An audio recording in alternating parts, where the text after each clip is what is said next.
Monsieur Edouard Etonde Ekoto n'a pas créé en moi une fixation. Oui. Nous sommes tout ce qu'on peut imaginer, mais pas un idolâtre. Parce que voilà la particularité de cette personnalité. C'est une icône qui est en elle-même iconoclaste. Ne dites pas à M. Etonde Ekoto qu'il est un génie.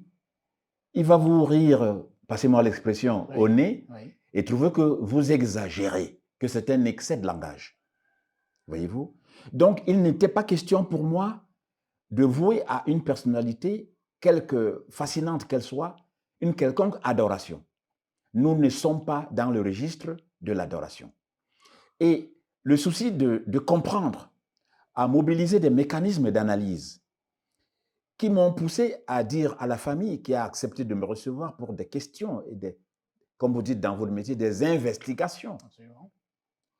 que je les écouterai attentivement, que je prendrai des notes, mais que je me méfiais de ce qu'ils me disaient jusqu'à ce que j'en ai fait une analyse à partir des grilles techniques valables pour tous ceux qui s'intéressent à ce genre d'exercice. Oui. Alors, nous allons parler tout au long de cette émission de ce personnage assez complexe, Edouard Etonde Ekoto, qui a connu plusieurs vies.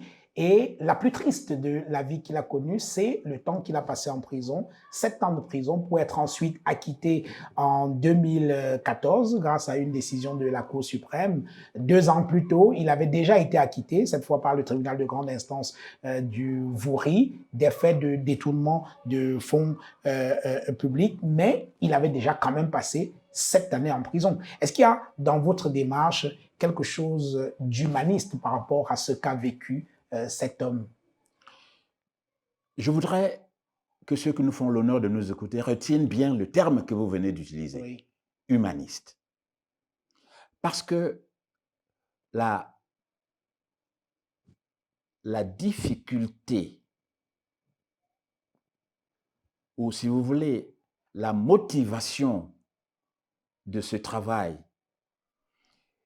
était de retrouver cette part d'humain que cette personnalité irradie. Vous avez parlé des années d'incarcération, de privation de liberté. Nous avons été là où il était. Nous l'avons vu au milieu de ceux qui, comme lui, étaient privés de liberté. Oui.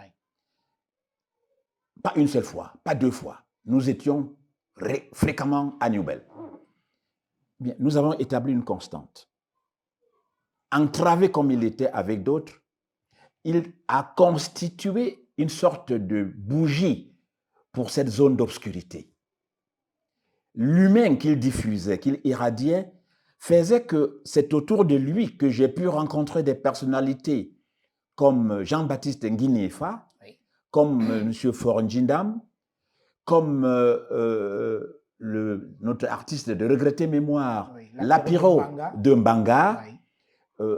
comme le regretté Paul-Éric Eric Kingé, ancien maire de Djombe Penda. voyez-vous, Oui. ils étaient autour de lui et il faut savoir s'efforcer de lire les regards. Il me semblait bien qu'en lisant l'atmosphère qu'il créait, toutes ces personnalités trouvaient dans sa proximité quelque chose d'humain. Et c'est pour cela que je souhaite qu'on garde ce terme d'humain, d'humanisme et d'humanité comme le vecteur de ce travail. Et il se trouve justement que tout ce qu'il a tenté de faire comporte une part d'humanisation.